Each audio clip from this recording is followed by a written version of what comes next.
Short hand से जुड़ी सभी प्रकार की वीडियोस पाने के लिए सब्सक्राइब करिए आपके अपने चैनल शॉर्ट हैंड गुरुजी को। नमस्कार दोस्तों, स्वागत है आप सभी का हमारे चैनल शॉर्ट हैंड गुरुजी पर। आज का जो डिक्टेशन है इसकी गति 80 शब्द प्रति मिनट की है।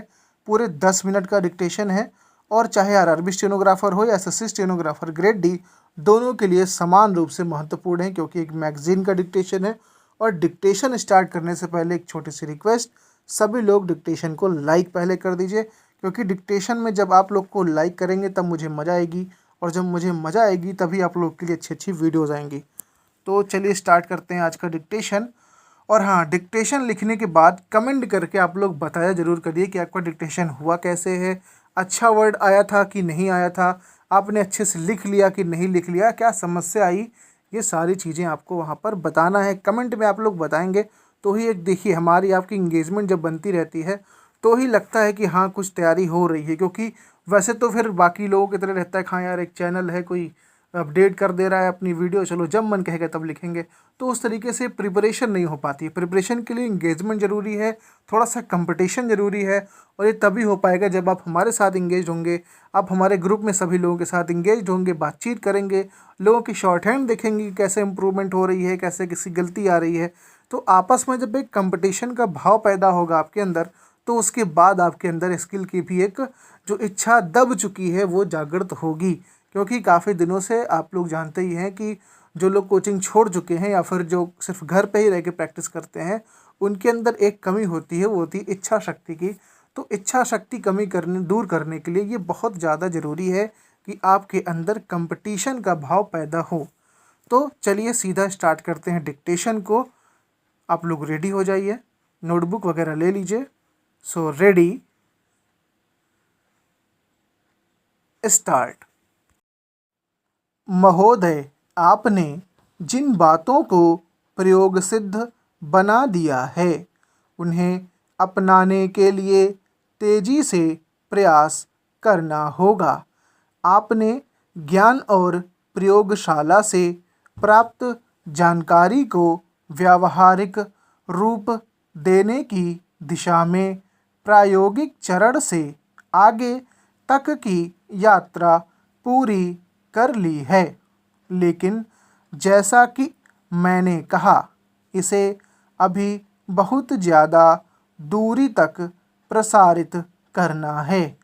हम आपसे जानना चाहेंगे कि हमारे विभिन्न संस्थानों के सम्मुख क्या रुकावटें हैं और वे किस ढंग से काम कर रहे हैं।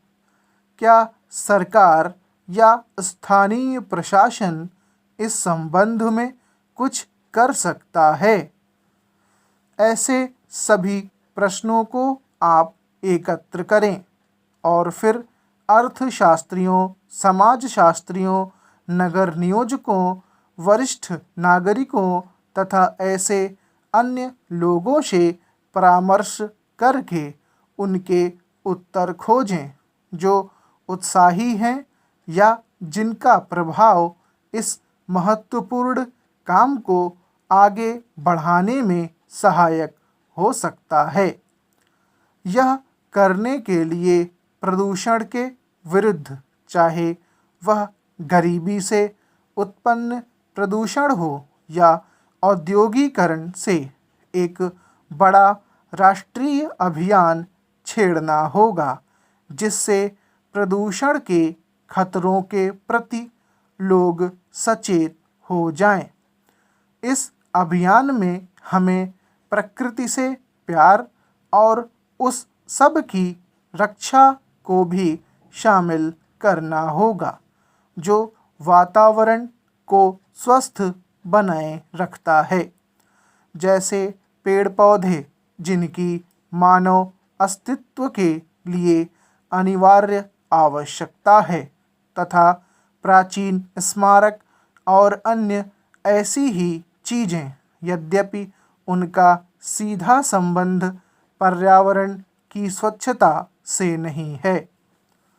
कारण यह है कि कूड़े कचरे को उपयोग में लाने, उससे बचाव करने का कार्य अंशतः इस बात से संबद्ध है कि हम किस तरह के मकान में रहते हैं। लगता है कि यह बात समृद्धि की निशानी मानी जाने लगी है कि हम एक जैसे मकानों में रहें, अधिक से अधिक मात्रा में सीमेंट का इस्तेमाल करें या अन्य किसी महंगी और कम मात्रा में मिलने वाली चीज़ को काम में लाएं। मेरी दिलचस्पी जितनी प्रदूषण से बचाव में है, उतनी ही इस बात में भी है कि लोग ऐसे मकानों में रहने की कोशिश करें जिनमें स्थानीय तौर पर उपलब्ध इमारती सामान लगाया गया हो तथा जो स्थानीय जलवायु और जीवन की अन्य परिस्थितियों के अनुकूल बने हों। अन्यथा हम देखते हैं कि लोग अधिकाधिक हरियाली और जीवनदायी वनों को समाप्त करते जाते हैं और कंक्रीट तथा इस्पात के वनों का निर्माण करते जा रहे हैं, जो मनुष्य को प्रकृति से दूर करते हैं। उपाध्यक्ष महोदय, बस एक दो बिंदु हैं। आप जिस तरह से पर्यावरण की बात कर रहे हैं, वह उद्योग को बंद करके नहीं हो सकता, बल्कि जो ज़मीन डीडीए या निगम के पास है, वहाँ पर पार्क को विकसित करके पर्यावरण में सहायता की जा सकती है। वहाँ पर पेड़ पौधे लगाए जा सकते हैं। जो डीडीए की योजना है, उसके अंतर्गत पैसा ज़्यादा खर्च करना होगा। जो पार्क बने उनका अच्छी तरह से रखरखाव किया जाए और जो नए पार्क हैं उनके लिए ज़्यादा पैसा दिया जा सकता है। उपाध्यक्ष महोदय, डीडीए में सुधार के लिए एक मास्टर प्लान बना था जो किसी भी स्थिति में दिल्ली में लागू नहीं किया जा सकता। वह एक ऐसा पेपर है जिसको कोई मानने के लिए तैयार नहीं होगा। आज देखा जाए तो दिल्ली के 60% लोग मास्टर प्लान के बिना बसे हुए हैं। शायद यह ख्याल किसी मंत्री या अधिकारी के दिमाग में आया है, उसमें संशोधन हुआ और आज दिल्ली में उससे अलग लोग बसे हुए हैं।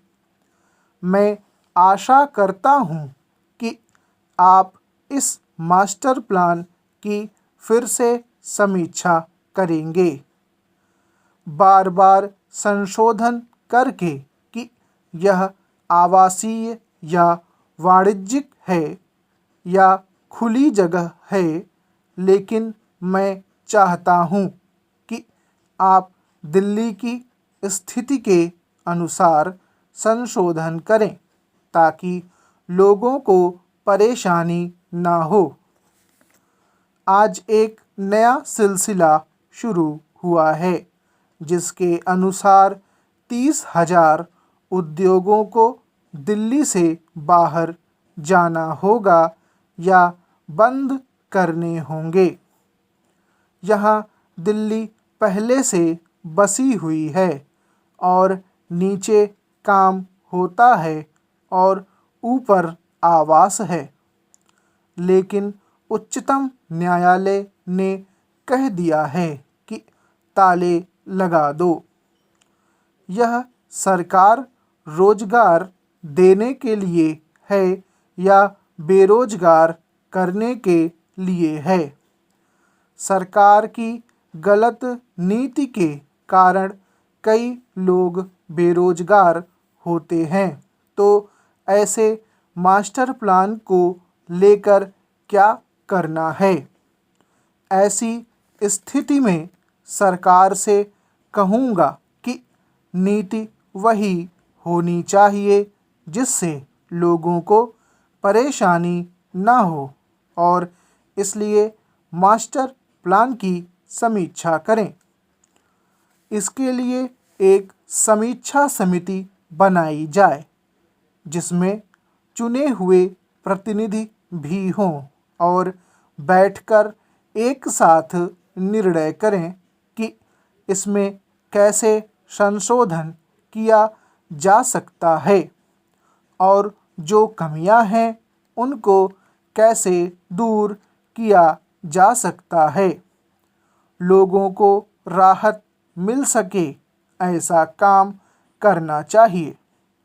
मैं आशा करता हूं कि सरकार उनकी तरफ ध्यान देगी। उपाध्यक्ष महोदय, मैं इस बिल का समर्थन करने के लिए खड़ा हुआ हूं। इससे पूर्व दिल्ली नगर निगम में दिल्ली विकास प्राधिकरण के 3 सदस्य थे। अब दिल्ली की विधानसभा में दिल्ली विकास प्राधिकरण के 3 प्रतिनिधि हैं, जिनमें से 2 शासक वर्ग के और 1 विरोधी पक्ष का है। स्टॉप। दोस्तों, अगर आपको वीडियो अच्छी लगी हो, डिक्टेशन पसंद आया हो, तो कमेंट में अपनी राय ज़रूर व्यक्त करें। तो मिलते हैं नेक्स्ट वीडियो में, तब तक के लिए गुड बाय।